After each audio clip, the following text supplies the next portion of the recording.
So we are happy to say that welcome back to Global Hotspots. We've been away for a year, and we are happy to announce that we have a new partnership with Global Hotspots. So Global Hotspots is now brought to you by the Wisconsin Alumni Association, UW-Madison Division of International Studies, and Plato. So let's give a big round of applause to say thank you for Plato for joining us. And just out of curiosity, can you raise your hands if you're a member of Plato? Oh, wow. Okay, now raise your hand if you're a member of the Wisconsin Alumni Association. Wow. How many are both? Whoa, that's great. So thank you. Both WAA and Plato are membership organizations, and without your support, your membership dollars, we wouldn't be able to bring programs like Global Hotspots to you. So with our sincere thanks, thank you, and thank you for being here. Just going to wait a couple more minutes before we start recording and give the official introduction of Professor Canon here. So it'll just be a couple more minutes. So thanks to everyone for being here. Looks like they're about, I think they're done with the chairs now. They're done with the chairs. Yeah. So, does everyone have a chair? Okay. Yeah. Think we're good? Good.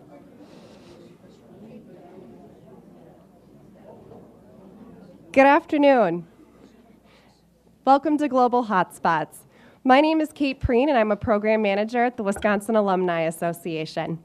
It is my pleasure to work on enrichment programs such as Global Hotspots that connect UW alumni and friends with the great faculty here that we have here at the University of Wisconsin-Madison. It is my pleasure to introduce you today to today's speaker, David Canon. David Canon is a professor of political science at UW-Madison. His teaching and research interests include American political institutions, especially Congress. He is the author of several books. His most recent is American Politics Today. In addition to being an award-winning author and popular professor, David Canon has also served as a distinguished Fulbright chair in Germany and Hungary. Ladies and gentlemen, please join me in welcoming Professor David Canon.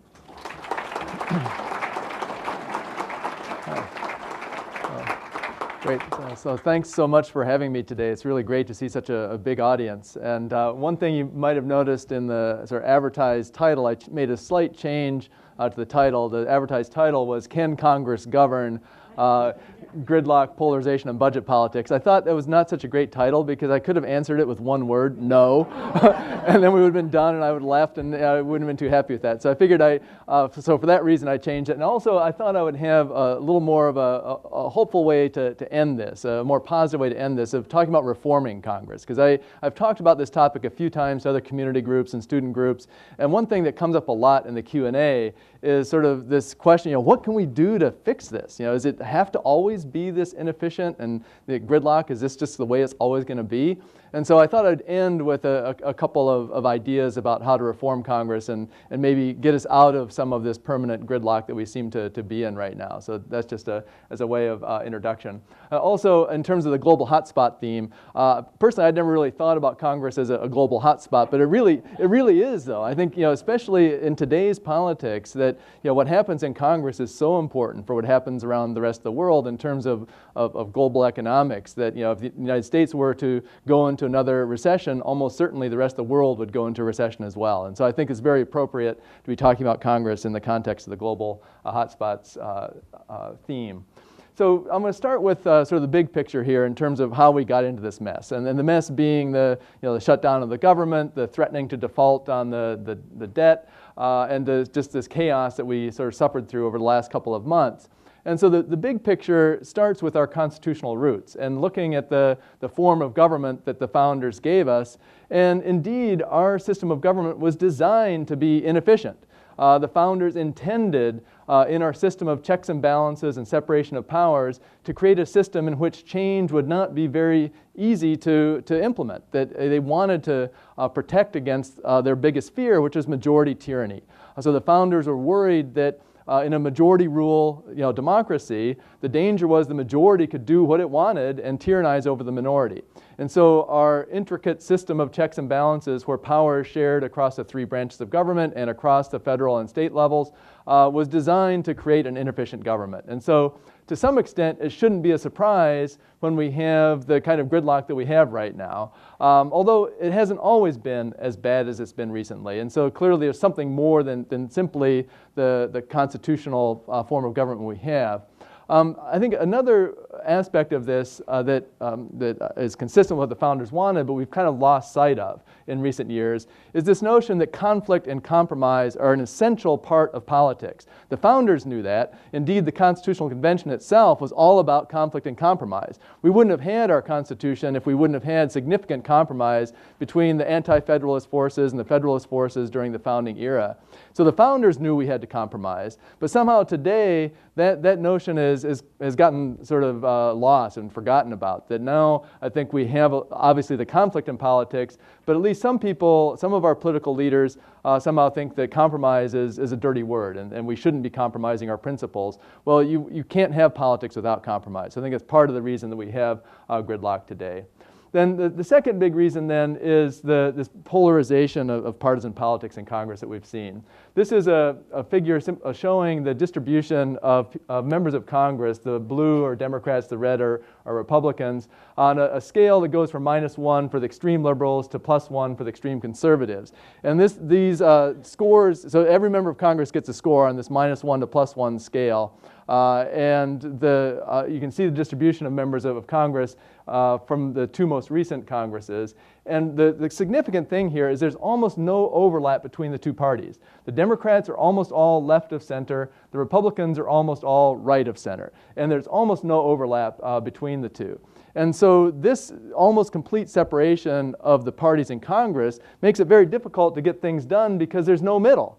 There are no people in the middle to compromise anymore because the moderates are gone. We used to have the Southern Democrats who were quite conservative. They all became Republicans. We used to have New England and Upper Midwest Republicans that were quite moderate. Now most of them are gone. There are a few left, but most of them are gone as well, having been replaced by Democrats. And so we've had this complete separation of the parties now in Congress to the extent that it's very hard to have compromise because they're so far apart ideologically. So that's another reason then is the polarization of partisan politics in Congress. And then on top of that you put our divided government. The fact that you have the president of one party, the Senate of that party, but then the House being controlled by the Republican Party, so the Senate and President obviously Democrats.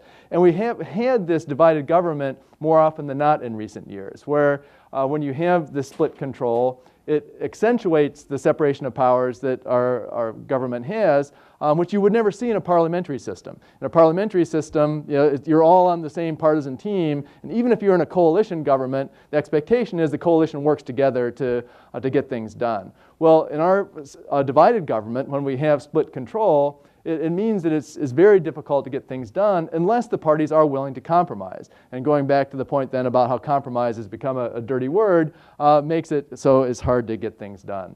So that's kind of the big picture of how we've gotten into the mess we're in. Now, the smaller picture, sort of focusing more on the immediate events of how we got into the mess we're in, there are a few more sort of immediate explanations as well for why the government was shut down and why we had the gridlock hit the sort of the crisis point that it did back in October. And there are three main reasons I would point to. One was a conscious strategy by the Tea Party wing of the Republican Party to create this crisis. That back in the summer, John Boehner had actually reached a deal with Harry Reid. They had a deal worked out on how they would have a continuing resolution to keep the government open. He'd raise the debt ceiling, and this was basically a deal that would keep the funding levels at the level of sequester that he'd agreed to. And this is all kind of worked out. He took this plan back to the Republican Party in the House, and he got shot down by his own party. The Tea Party wing of the Republican Party in the House decided that they wanted to make a stand against Obamacare and that they wanted to say they were going to shut down the government unless Obamacare was defunded. Now, Senate Republicans, like John McCain, thought this was a losing idea from the beginning, and he argued heavily against this. He lobbied Boehner and others in the House to say, this is going to hurt our party if we let this happen. And Boehner himself didn't want the shutdown either. Boehner was quite adamant early on about saying this is a losing strategy, and he could kind of look down the road and see that this was not going to work out. And so Boehner tried to not make this happen as well, but he ended up losing that argument within his party, and they decided they would shut down the government. So that's the sort of immediate proximate cause, was the Tea Party wing of the House Republicans. And a majority of the House would have supported the clean continuing resolution without any thing about defunding Obamacare, and would have supported extending the debt ceiling, but for a second reason, which is the Hastert Rule. The Hastert Rule is a rule that goes back to the previous speaker, Dennis Hastert, where the Hastert Rule says that something will not be allowed to come up for a vote in the House unless it's supported by a majority of the majority party.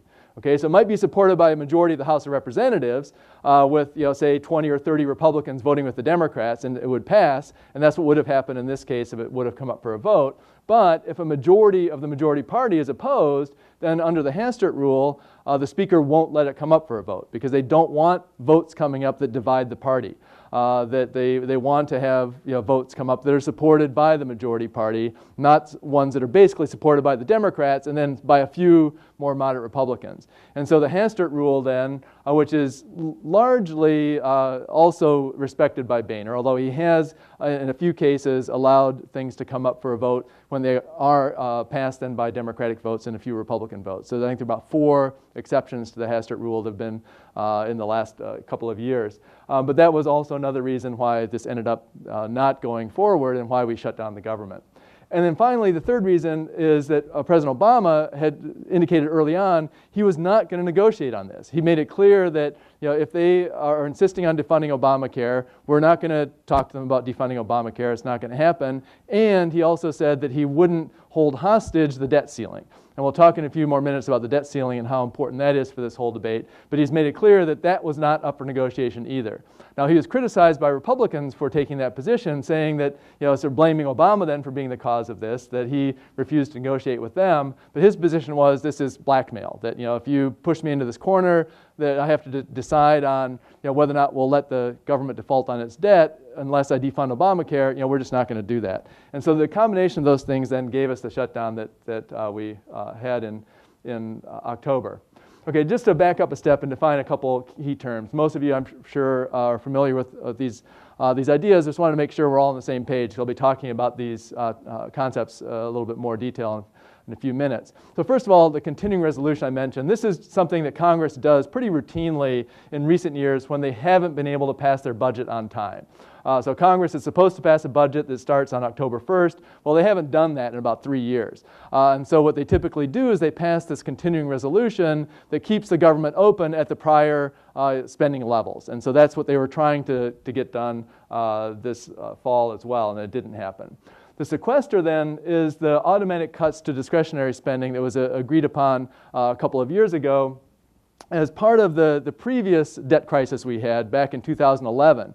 You might remember that's the previous time when we almost defaulted on the federal debt. The last minute sort of compromise allowed the debt ceiling to be increased back then. And as part of that compromise back in 2011, they set up this super committee that was supposed to come up with the grand bargain, come up with this idea of how we could cut spending and increase taxes and get a handle on our debt problem. So the super committee was supposed to come up with these recommendations, and as an incentive to the super committee to make sure they would get their work done, they set up this sequester. It was something that was supposed to be so bad that neither party wanted, they would force the members of Congress in the super committee to actually get their work done. And that was the whole idea behind it, is it was such bad policy that would force them to get their work done. Well, as it turned out, it didn't work out that way. And here's a great cartoon by Tolles from the Washington Post, where it shows Congress, the baby sitting in the high chair, and the guy saying he miscalculated when he wrote legislation that said he'd either have to behave like an adult or appear in public like this. And the little guy down at the bottom says, is there something different? So, like, isn't Congress always look like that? And so the Congress is kind of mad there sitting in the high chair. But the basic idea, though, was that, again, the sequester, which was this blunt instrument to cut spending equally from defense spending and domestic spending. So the Republicans were unhappy about the defense spending cuts. The Democrats were unhappy about the domestic spending cuts. And so this was supposed to be so unpalatable to both sides that they wouldn't let this happen. Well, guess what? The super committee didn't agree on anything. They couldn't get their work done, so the sequester kicked in, and they had these automatic across-the-board spending cuts, again, that neither party likes. And that's still part of the issue today that the conference committee is trying to resolve now. And then the debt ceiling is the other key thing about this whole debate, and the other thing I think that is not as well understood by the American public as it should be. Because if you ask people questions about, should we increase the debt ceiling, a majority of Americans will say no. That no, it's a bad idea to keep on raising the debt ceiling. Well, if we didn't raise the debt ceiling, we would end up defaulting on our federal debt, and I'll talk in a few minutes about why that would be a bad thing. But the debt ceiling basically is what permits the government to borrow more money. And when you're running a deficit every year like we are right now, you have to have authority to borrow more money. Once the debt ceiling is reached, you have to increase that to be able to continue borrowing money. And just to give the history of this, going back to 1980, the debt ceiling has been increased 42 times. 17 times under Ronald Reagan, 4 times under Clinton, 7 times under George W. Bush. And you can see how it goes up in little step increments all the way up to where it is now, $16.5 trillion. And so typically, raising the debt ceiling had been a routine part of budget politics. I mean, neither party liked to do it, but it was always the responsibility of the majority party to raise the debt ceiling. And then the minority party could rail against how irresponsible the government was, and they could vote against it, and both parties did that. It was definitely one of these things where in fact, there were some speeches from Barack Obama where he was criticizing raising the debt ceiling when he was a senator. Well, that's what you did when you're in the minority party. You would criticize the majority party for raising the debt ceiling. So it was always this political game about trying to score political points on raising the debt ceiling, but they always did it. And it was never something they used as a tool of negotiation. That we'll shut down the government, we'll not raise the debt ceiling unless you do X, Y, or Z. And so what's different about what happened in the last couple of months is how this debt ceiling became such a central part of this debate. And so that's the other thing that really sort of made this so consequential. And finally, the last point on the debt ceiling, between the two things that could have happened, the shutdown, which did happen, and the not raising the debt ceiling, which didn't happen, the latter is far more consequential. Shutting down the government, there was just an estimate that came out today saying that it cost the government probably about $2 billion for the government shutdown. One estimate I saw overall for the consequences for the economy is about 120,000 lost jobs in the private sector, about a 0.6% hit to economic growth for the quarter. So this is not trivial. I mean, that's a pretty big hit to economic growth, but it's not devastating. Not raising the debt ceiling would have been devastating, and that's the next thing I want to talk about. I'll come back to this figure in a minute. But the next thing I want to talk about is to debunk this idea that we heard a lot back in October that it wouldn't be that big a deal to not raise the debt ceiling. Every economist that I've read agrees it would have been a very big deal to not raise the debt ceiling. And the effects really could have been pretty catastrophic. And so when the last time this came up back in 2011, when they were threatening to not raise the debt ceiling, S&P downgraded the creditworthiness of our debt for the first time, just on the threat of doing this. And when that happens, it can potentially increase the cost of borrowing. But in general, if they would have refused to raise the debt ceiling, what most likely would have happened is we could have endangered our status as the world's reserve currency. Right now, the dollar is in this very privileged position of being the world's reserve currency, and it's seen as being, and that's because it's seen as being the safest place to invest your money. So anytime there's economic turmoil around the world, people tend to flee to American dollars, that they know that their investments will be safe in the American economy. They know that unlike some other developing countries or even other established democracies, the United States economy is seen as being the most robust, the strongest, and therefore we have this kind of privileged position in the world economy. Well, if we wouldn't have raised the debt ceiling, that status could have been in jeopardy, because people all of a sudden would say, whoa, wait a minute, maybe they're not going to pay all their obligations. Maybe we should start investing our money in Japanese yen or euros or something else. And so that would have been a major consequence. The other thing, and this is another part about the whole process of borrowing money that I think is not talked about enough, and that is that even independent of the increase in the debt ceiling, we're borrowing money all the time. We roll over about $100 to $150 billion of debt every week. Okay, and so we're constantly borrowing money, and and people are cashing in their securities, and we're lending out money and getting more money all the time as we're borrowing money from from other governments, from private investors, individuals, institutions. This is part of a daily process that the Treasury is always turning over debt. And so even in those short-term obligations we have, if all of a sudden we didn't raise the debt ceiling, investors would demand a higher interest rates on the debt obligations, that they wouldn't be willing to give short-term loans to the government anymore for 0.2% or 0.3%, the way the short-term Treasury bills are now. They demand more interest rates, a higher interest rate. And when that would happen, then costs of the taxpayers would go up. So we'd have to pay a lot more money to borrow this money. Right now we're paying very little to borrow all the money we're borrowing because interest rates are so low. But once you default on the debt, those interest rates are going to go up because of the uncertainty created by the potential default. Now, the fourth argument here is one that you definitely heard back in October. And that is, and this actually came from some Republicans in the House and some other commentators as well. Made the argument that you really wouldn't have to default. If we didn't raise the debt ceiling, it still means we have some money coming in. We still, tax money is still coming in. It's just we wouldn't be able to meet all our obligations. But if you would prioritize payments on the debt as the first thing we would pay. So before we pay Social Security or Medicare or the Pentagon or student loans or whatever, we would pay our debt obligations first. And if we would do that, there would be enough money to cover those obligations, and therefore we wouldn't default.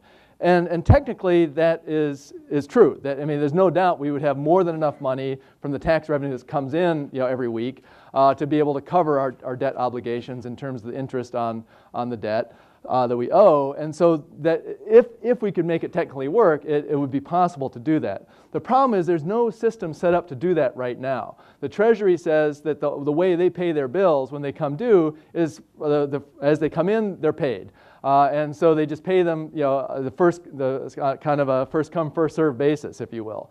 And they're paying about 2 million invoices a day. So this is not like some small operation here. It's 2 million invoices a day that the government pays out. And this is one thing where often when you hear on the news show or on some talk show, where they're talking about comparing the government's debt problems to personal debt. And so sometimes they'll talk about, well, it's just like credit card debt. If you can just roll that over and you can pay a little extra interest, and the bank will let you be late as long as you make your minimum payment. And, well, not exactly. The government it really isn't like a personal finance because it's such a bigger scale. 2 million invoices a day, and the only way they can make this work is to pay them as they come in.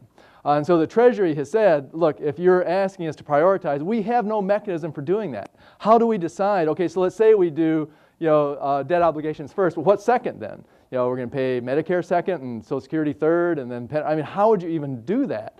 And there's just no mechanism in place to set that kind of, and they wouldn't have the legal authority to do it anyway. Can you imagine the lawsuits that would happen if all of a sudden the Treasury decided, well, we're going to prioritize one set of payments over another? It couldn't work. And so and then the last point is, let's grant the sort of best case scenario and say that, okay, let's figure out a way to do this. And they say Congress could pass a law to make it legal for the Treasury to prioritize certain payments first, and say they could figure that out. Okay, so they could prioritize whatever they decide is the way to do this, and say the debt obligations would be first, so we wouldn't default on our debt. So even with that best case scenario, if we wouldn't increase the debt ceiling, it still means we're not going to be able to pay about 25 cents on the dollar. Okay, because we're borrowing about a quarter of our budget right now. And so if we can't pay 25 cents on the dollar, the money will run out, and people will not be getting their Social Security checks, and Medicare payments will not be made, and the Pentagon won't be able to pay the troops that are out in the field still, and everything else the government does. And so that is a real concern, even with the best case scenario. And then on top of that, if you look at the economic consequences, most economists estimate that if this were actually to happen, and this is with the best case scenario, it would be about a 4.5% hit to economic growth, which would put us back in a recession. Because right now the economy is growing at about 2.8, 2.9%. So that would put us back in a recession again, which again would be bad for not just us, but the rest of the world as well. Okay, so just now the next thing to talk about is the international implications of this. And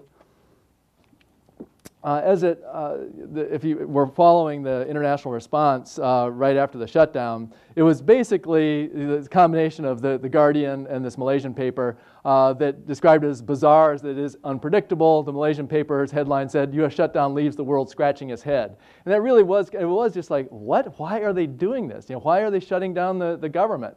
And indeed, I think a lot of Europeans especially, or anyone really who lives in a parliamentary form of government, really can't understand this, because they don't have to deal with divided government. They don't have to deal with the ability of one part of the government to be able to basically veto the other part of the government. It's just not the way their system works. And 2 years ago when I was in Germany for the year, I taught classes in the American Studies department in Tübingen, Germany, and I taught classes on American politics. And we had a lot of discussions about our form of government and how different it was in their form of government. And there was a lot of head scratching going on. It's like, really your system allows like just one part of the government to vote against the rest of the government? It's just a foreign concept to them, because in parliamentary governments it doesn't work that way. And so that basic sort of just this basic not being able to figure out what's going on here, I think is understandable given the different forms of government. And then finally, the last point for the international implications was this idea that default would have severe implications for the rest of the world economy as well, and it would have big impacts on the credit markets, because the United States would no longer be the safest place to invest your money, and that would have huge implications around the world as well. Okay, so how to get out of the mess then? What to do both with the kind of the short-term problem of the potential government shutdown again, and we're going to revisit the debt ceiling again early in January. I guess the debt ceiling has been increased through February, but it'll have to be addressed again early next year. So how do we get out of this short-term mess? Well, a couple of things I think are likely to happen. One is, and the good part about the sequester is that neither side really likes the sequester. So they both have an incentive to try to change this. But the thing that the Republicans like about the sequester is they do want the deeper spending cuts as a way to address the budget deficits. They do want to cut back on discretionary spending. And ultimately also, and Paul Ryan has talked about this a lot as the budget chair of the House, Paul Ryan has talked a lot about to really get a handle on our long-term debt problem and the deficit, is that we do have to have some entitlement reform. And he's talking about Social Security and Medicare, and that clearly is not going to happen before January. There's no way they're going to have this grand bargain on entitlements. It's just too much to try to do between now and January. And so that won't be on the table. But I think what will happen is the Democrats will give up the deeper spending cuts that are the baseline for the sequester, but then have a little more discretion on how the cuts will be allocated. And so it won't be these blunt across-the-board cuts that nobody likes, but we'll target some programs for deeper cuts and then give some money back to other programs that need more money. And the other thing that could happen, and I'm not sure the House will be open to this, but it's possible, is to be able to raise some revenue, to raise taxes by closing some loopholes. And the one that seems to be on the table to the greatest extent is this carried interest exemption for hedge funds. That right now, hedge fund managers can count the capital gains that are made from these companies they take over in the hedge funds, and they get the companies working again and they resell them. The capital gains then on that mostly goes to the investors who put money into the hedge fund, but then they typically get a 20% fee on this that then they can treat as capital gains taxation rather than regular income. Yeah? Salaries also are part of carried interest. Yeah, so there are different. So clearly the capital gains parts of selling anything, a company they take over, is definitely part of carried interest. My understanding is it depends on how the hedge fund managers contract is with their clients, whether or not their regular salaries are as well. I mean, there's no dispute on this part. It varies from case to case on the general the general salaries for the hedge funds. But in any event, it's a fair amount of money. It's about $11 to $13 billion a year that would come just from changing that. And it's just a question of fairness, because the money that hedge fund managers make in that capacity is no different than any other fee that any other brokerage firm gets, because their money is not at risk. Typically, to qualify for capital gains, it has to be your capital gain that you're making, within your stock or something else you're investing in, that is your money that's at stake. That's why you get the preferential tax treatment for capital gains. Well, for the hedge fund managers, they don't have their own money at risk. It's their clients' money, and they're just taking a 20% fee and then being able to have the lower capital gains tax rate rather than having it taxed as regular income. So just getting rid of that loophole would raise about $11 to $13 billion a year, which is not a huge amount of money, but it definitely would help close this gap to some extent. And there are other things potentially on the table as well, including capital gains more generally, which are given preferential treatment in the tax code and dividends as well. And a lot of economists favor treating them as regular income rather than giving them preferential tax treatment, just because anytime you're giving some form of income preferential tax treatment, you're having a distortion in the free market. It's not the free market's deciding this anymore, it's tax policy deciding where you put your money. And so why should bond interest be taxed as regular income, but dividends you get from your stocks taxed at a lower tax rate? There's no logical reason why that's the case. And so that's another thing that could potentially be on the table as well to raise more money.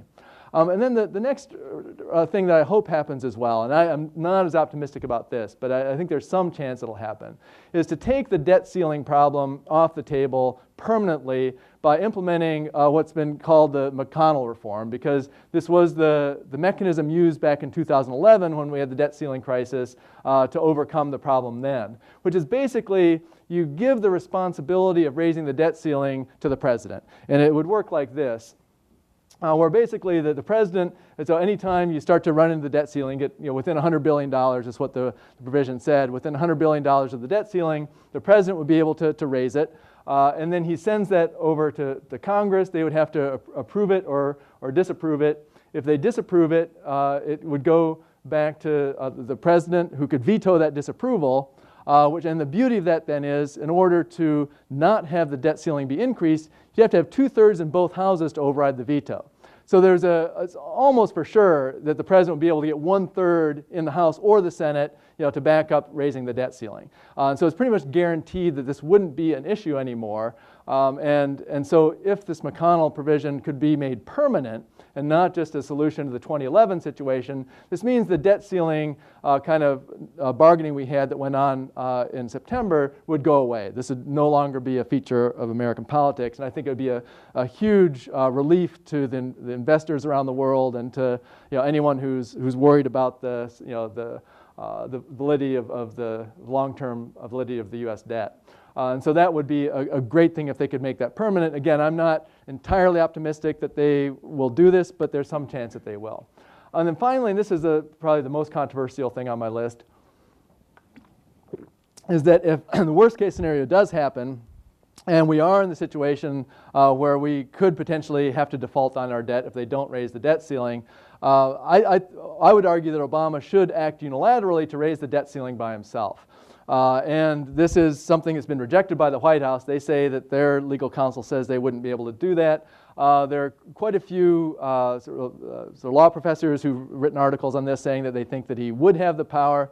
And the reason that I think he probably does have the power to do this is a couple reasons. One, if he was put in the position of having to either do this himself to raise the debt ceiling or to not spend money that had been already appropriated by Congress, he'd have to do something unconstitutional, one way or the other, you could argue.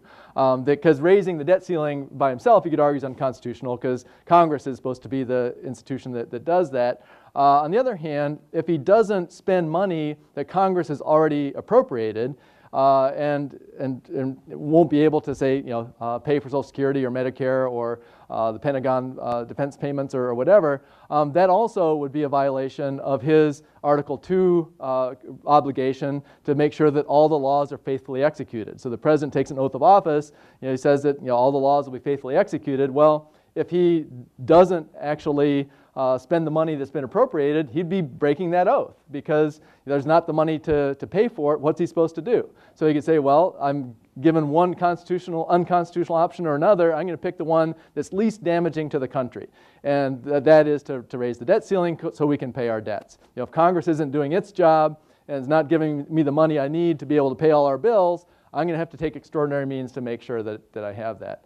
And there's some argument based on the 14th Amendment. This was the Civil War amendment that was passed largely over making sure that the newly freed slaves would have equal protection of the laws was the main gist of it. But there's a part of the 14th Amendment also that talks about how the debt of the United States shall not be questioned.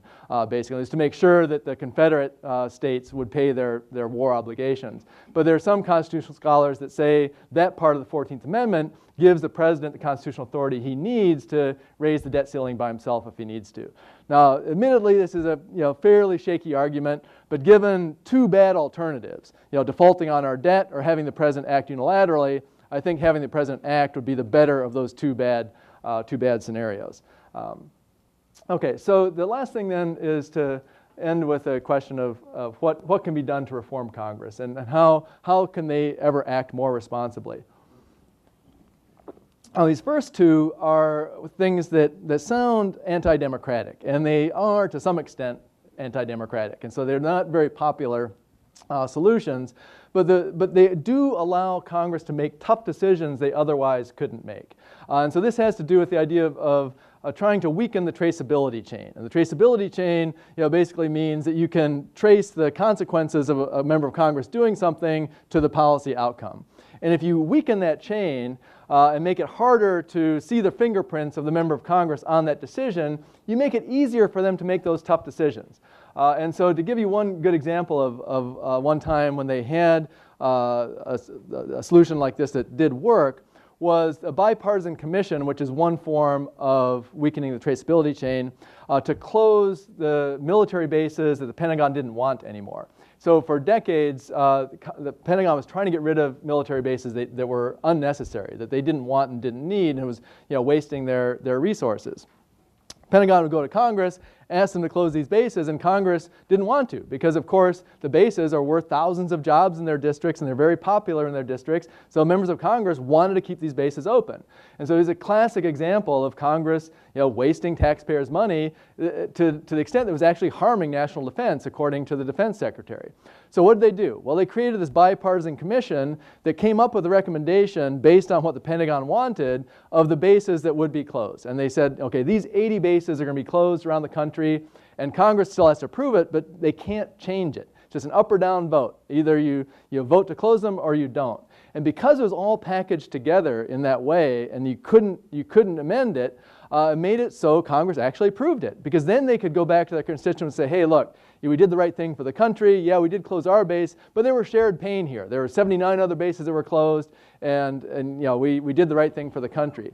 And so it gave them that political cover. And that's the whole idea of this weakening the traceability chain, is that if you can give members of Congress the political cover they need to do the right thing, they're more likely to do the right thing. And so that's probably one of the best examples of it working. Actually, the other best example was the Greenspan Commission for Social Security back in the Reagan years. When the last time Social Security was in trouble and we were going to run out of money and wouldn't be able to pay all the obligations of Social Security, Ronald Reagan put together this bipartisan commission on Social Security that was headed up by Alan Greenspan, and same kind of thing. They came up with these recommendations on what needed to be done. Congress had to kind of take it or leave it. Thing that they had to do with that set of recommendations, and they approved them. And they saved Social Security for the next generation. And so I think we'll need something like that, again, to deal with the entitlement problems that we have today in terms of the obligations that we're facing long term. President Obama tried to set one of these commissions up as well, but it wasn't a binding one. They didn't have the same authority to have the up or down vote. And you have to have that to make it work, because otherwise it's too easy for Congress to say, well, this is just a advisory commission, we can kind of ignore them, which is what they did. And so if you have a bipartisan commission that can come up with recommendations that are, have to be voted on an up or down vote, they're more likely to work. Another way to weaken the traceability chain that's been tried over the years that has been more successful in past years than recently are these presidential congressional summits where you get together, you work out a deal between the president and top congressional leaders. They go back and say, look, here's the best we can get. This is the best deal we can have, and we just have to pass it. Well, that hasn't worked in recent years. John Boehner especially hasn't been able to keep the Republican Party together. He works out a deal with President Obama and with the Senate, goes back to the Senate and gets shot down, or back to the House and gets shot down. So that one has worked in the past, but it hasn't worked so much in the last couple of years. And then finally, the delegating to autonomous bureaucracies is another way where Congress can make kind of general decisions, but let the experts in the bureaucracy implement the tough decisions. The best example of this lately would be the Dodd-Frank bill on Wall Street regulation, where Congress passed some general kinds of ideas of what they wanted to have happen, but not all the details. And all the details now are left up to the SEC and the other regulatory agencies that deal with these rulemaking processes. And I think this makes a lot of sense because, again, Congress doesn't have the technical expertise to do something like derivatives reform. There's probably not one member in 100 that can tell you anything about what the derivative reform should look like. It's the experts in the SEC that can have a better handle on that. And so I think there's another way that you can let Congress get more things done is if they are willing to delegate some of the tough decisions to the experts in the bureaucracy. And then the insulating Congress by repealing some of the sunshine laws that were passed back in the 1970s is another one that sounds kind of anti-democratic when you hear it the first time. Well, what do you mean? We should start closing meetings and not letting people attend meetings and we'll be back to the old smoke-filled rooms that, the source of all corruption. Well, as it turns out, when you open the doors to hearings and let people in, who comes in? The special interest, right? It's all the lobbyists. It's the interest groups that are there. It's not your average everyday citizen who's attending these hearings. It's the interest groups. And so Congress can actually get more done if those interest groups and the special interests aren't there. And so I think this is, again, it sounds like it's anti-democratic when you think about how it actually works. For really tough decisions, Congress can get more done if they actually do some of the tough decision-making in closed hearings. Now, obviously, they have to be accountable to the American people eventually, but to actually do the tough negotiating, sometimes I think that is better that happens behind closed doors. And then the filibuster, and this is one that I've come around to very slowly. I've been a defender of the filibuster over the years as an important check on majority power.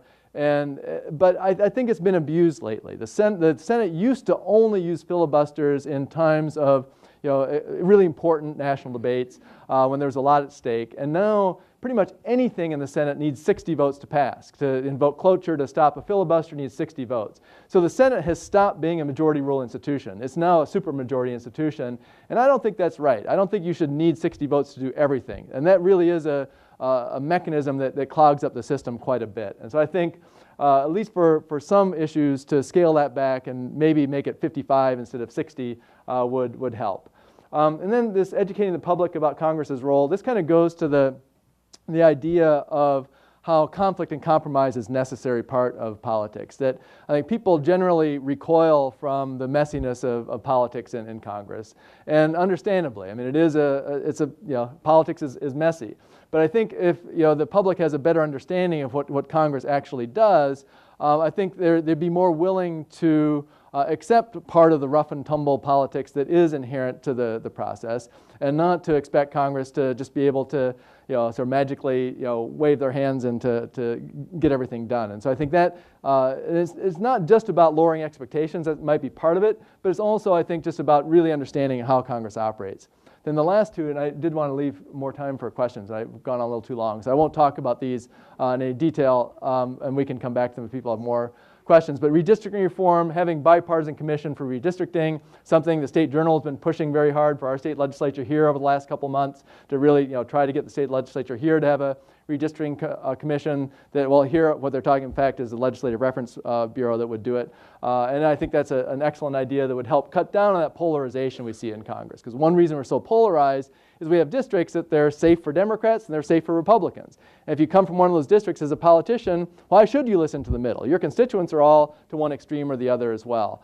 And so having redistricting reform would help that. And then campaign finance reform as well. To have public financing for congressional elections, I think would also help get some of the special interests out of politics and help some of the gridlock. So I'll stop there and have time for questions. So. Great. Thank you. Raise your hand and I'll come around with the microphone so everyone can hear our questions today.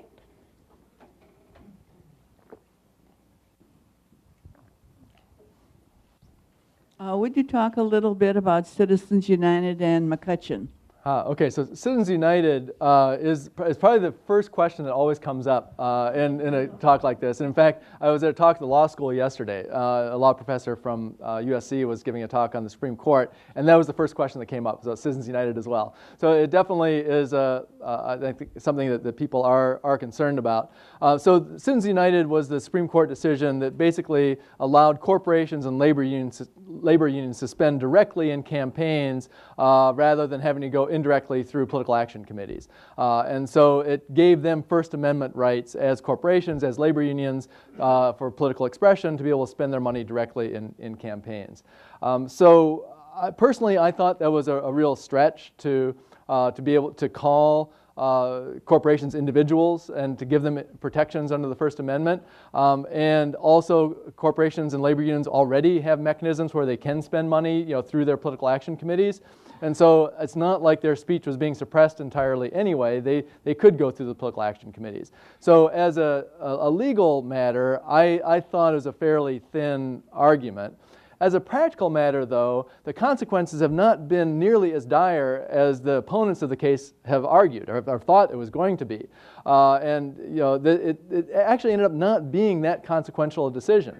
That the bigger problem are the 527 groups and the 501c4 groups, which are the 501c4 groups especially are the problem because they're the ones where you don't have to disclose who your donors are.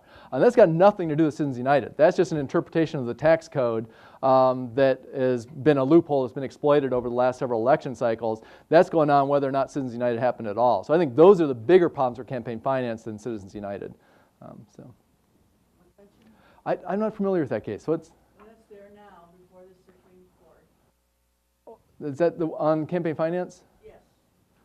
So could you repeat that question? Yeah, the McCutcheon. An individual can give much more money. Oh, right. Yes. Okay, right. I've heard the case. I just didn't know the name of it. So the McCutcheon case is the one that now the Supreme Court has agreed to hear whether or not the caps on the amount of money you can give as an individual can be capped. So there's a total overall cap. So you're limited to $2,300 per candidate per election that you can give. But then you can the total amount ends up being what? It's like 100 and some thousand. It's a fairly big number, but it's not unlimited. And so there's a challenge now to the overall cap of what you can give. And whether or not the Supreme Court's going to agree to lift those caps, I'm not sure. In the past, they have been willing to have regulation of contributions because it's always a question of the corrupting influence of money and the free speech protections. That's kind of the trade-off the Supreme Court has to deal with here is, how do we try to have free and fair elections that are free from the influence of corruption of money while we're still protecting First Amendment rights. And so the Supreme Court has tried to do that balancing act, and they have upheld the individual contribution limitations in the past. And so my guess is that, and Kennedy's always the key vote here because he's the median with 4 liberals to his left and 4 conservatives to his right. He tends to vote with conservatives, but in a case like this, I think Kennedy might actually vote to uphold that overall limit. I wouldn't bet my house on it, but I think there's a good chance that he probably will. Yeah. Of the 6 items you said that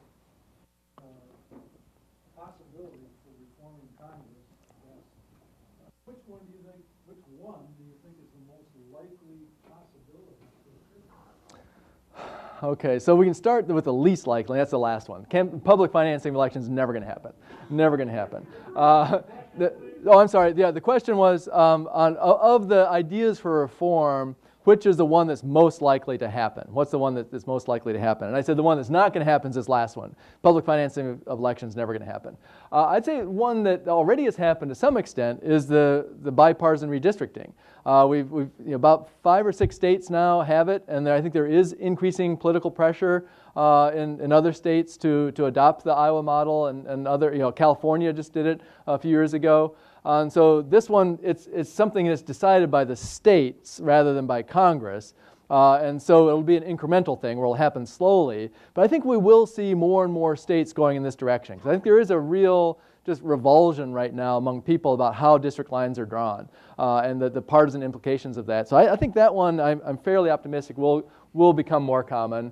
The filibuster, we'll see what happens right now, because there was just this last week, the Senate filibustered a couple of Barack Obama's nominations, one to the D.C. Appeals Court, which is the second most important court in the land, filibustered one of his nominations to the D.C. Court of Appeals.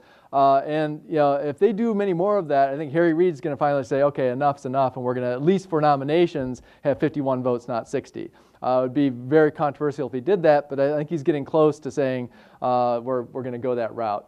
Does he have the ability to do that? Well, yeah. So this is the question. It's called the nuclear option for a reason. So this is what the people in the Senate call as the nuclear option, because if the majority leader were to do that, the argument is the place would like blow up in a mushroom cloud, because the minority party would be so upset. So the way they would do it was that when the rules are adopted in January, the beginning of each year, you adopt the new rules for the Senate. And typically to change a rule, you have to have 2/3 vote to change a rule. But there's a parliamentary maneuver that in fact, Reid didn't invent this. This was back in the Republican years. They were talking about doing this as well when the Democrats were filibustering George Bush's nominations. This is another one of these things like the debt ceiling. It goes both ways. And the Democrats are doing this to George Bush, just like the Republicans are doing it to Obama now.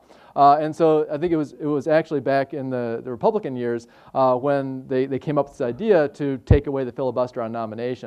It's controversial. I mean, the majority leader would basically just do it by fiat the first day of when the rules are adopted, and we'd see what would happen. I think it would not be something you could appeal to the Supreme Court, though, because the Constitution says that Congress sets its own rules. And so clearly, this would not be a question the Supreme Court would take up. It'd be a so-called political question.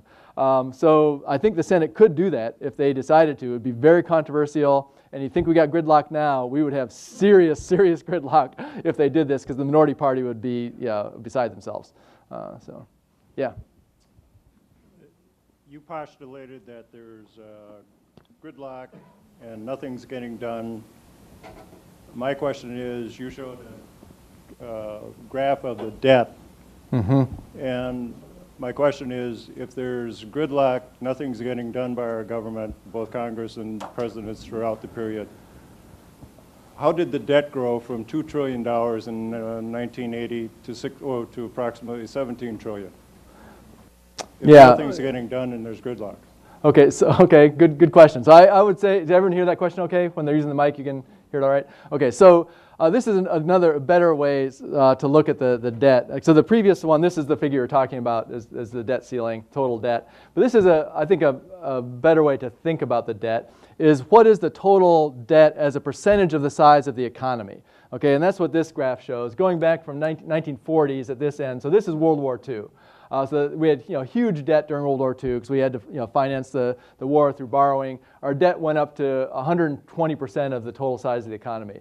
And then as the economy, the war spending stopped and the economy grew, we went down to a level of total debt around 40% of the size of the economy in the 1970s. They started creeping up when we had the big deficits during the Reagan years. Went down again during the Clinton years when we actually had a growing economy, had surpluses for like 3 of those years, and then it's exploded in the late Bush years and the Obama years. And you can see now for the publicly held debt, which is the one that economists pay more attention to, that's approaching 80% now. It's right around 80%. 100% is the kind of the danger level, that once you hit 100%, you're starting to get in Greece territory, although Greece, I think, is well above that. But that's where it starts to potentially be a problem anyway. But to get to your question now, in terms of how can gridlock be consistent with this explosion in the debt, well, I think it's entirely consistent with it, because what happens basically when you have an increase in the debt, you're running deficits, which means you don't have enough tax revenue to cover your spending. Well, why do you get that situation? Well, because Democrats like to spend money and Republicans don't like to raise taxes. So it's the perfect gridlock compromise. You just keep on keeping taxes low to make the Republicans happy, you keep on spending money to keep the Democrats happy, and you get budget deficits. Okay, so I think it absolutely comes from the gridlock that we have. It's this perfect bipartisan compromise to keep running deficits all the time. So yeah, I think it's very consistent with that idea. Yeah, go ahead. How can you say that rolling on because Democrats want to do spending and so on and regarding it? I would argue that in the case of the well, and we're in a situation where if you look at the legislation that's been passed in the last 20 years, it's hard to argue that nothing's been done. And Part D, you've had Oh, clearly, yeah. you've had the Patriots Act, you've had the National Defense Authorization Act, you've had multiple programs put in place in the last 30 years. Right. But I would say that your postulation that there and this dysfunctional part of it, aware of how much damage is being done by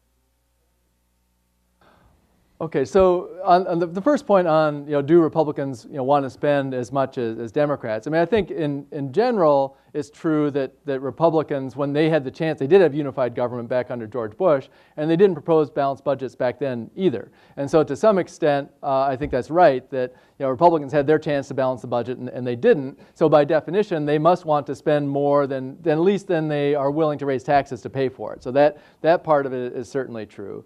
But on the other hand, Republicans today do want to spend less than Democrats. I mean, they are calling for deeper cuts in discretionary domestic spending anyway than Democrats are. So there definitely is some truth in that. But your overall point is certainly true. And I didn't mean to suggest that Congress literally does nothing. Obviously, Congress is passing laws all the time, and some fairly consequential ones. And you gave a good list of them over the last couple of decades. And so it's not like Congress can't ever get anything done. But typically, lately anyway, they only are getting things done in this crisis mode of operating, that they put us right up to the brink of the fiscal cliff or the debt ceiling, or take your favorite metaphor that's used, and it's only under threat of that calamity do we finally get compromise and get things done in the 11th hour. And if you look at just the simple measures, if you want to look into this more in depth, Norm Ornstein has a book out just in the last couple of years about, the title of the book is something like "It's Worse Than You Think," and about Congress. And he shows how the number of laws passed over the last several years is down substantially. Just on some objective measures of productivity, Congress, this is one of the least productive Congresses we've ever had in terms of just passing laws. And again, it's not to say they don't get anything done. They clearly do. But I think the Congress is more dysfunctional now than it's been at any time in recent history. And it's certainly backed up by the American public. The approval ratings of Congress are at record lows, high single digits. 8-9% of the American public approves of Congress. And so, in fact, there was a poll done about a year ago now by public polling, the public policy polling, and they asked people things like, what do you think? What do you find more sort of disagreeable? A root canal or Congress? Lice or Congress? And Congress came in like last place, like for all of the people like root canals more than they do Congress. So it's kind of sad. Yeah. What is the Tea Party's justification for not wanting everybody in this country to have health insurance? Okay, so Dr. Schuster asking the question here about health insurance. So it's it's obviously more than the Tea Party. So the question was, what's the justification for the Tea Party saying we shouldn't all have health insurance? And that debate goes beyond just the Tea Party. The Tea Party certainly does make that argument. In terms of our focus on global hotspots and the international implications, this is one thing that Europeans absolutely can't understand about the United States. I gave a lot of talks to the years in Germany, and I had a lot of Germans ask me, how can the richest country in the world not have health care for 49 million of its citizens? I mean, how can that? And they truly can't understand that. They're mystified by our divided government, but they think we're crazy on the health care question. So absolutely, it is a question a lot of people ask. but it goes, I think, back to our roots, especially with the Tea Party, of kind of individual responsibility. And they just, the Tea Party looks at the world in a different way. It's based primarily on free markets, on capitalism, individual responsibility. And taking that to its kind of libertarian extreme, that wing of the Republican Party wants to have the smallest government possible. And so if you have government providing health care, that's for them this the road to ruin, that you're heading down the wrong path, and it's just a different worldview. It's just a different worldview, and I think it is important to understand where they're coming from, because that it's a strong perspective you can also see why they're not willing to compromise then, because if that's the worldview you're sharing, it is really bad to have the government providing this. And for someone who supports health care, it's really hard to understand that, because it just seems immoral as the richest country in the world to deny health care to 49 million people. But it's just a different perspective. Yep. Yeah. We have time for one quick question here. Is it not true that a large part of the deficit or the federal debt is because we didn't pay for the war in Afghanistan, we didn't pay for the war in Iraq, and we have enormous necessary costs caring for those veterans? I have read somewhere that totals $15 trillion. 2 wars on the credit card and our obligation to veterans. Is that correct? It's certainly part of it. Having the wars in Iraq and Afghanistan that weren't fully paid for certainly is definitely part of this. But the huge spike that happens comes because of the Great Recession of 2008-2009. That's when the huge hit to the deficits happen, and when debt really goes up. It's when you have unemployment rates getting up in double digits. You don't have as many people working, not as much tax revenue coming in. And at the same time that happens, you also have more money going out for things like food stamps and other programs to help people, unemployment compensation. So the public sector spending has to go up to try to help the people who are affected by the recession. Tax revenue is lower, so budget deficits explode. We had budget deficits over $1 trillion a year at the peak of the recession. Now those are coming down now, and they've come down quite a bit.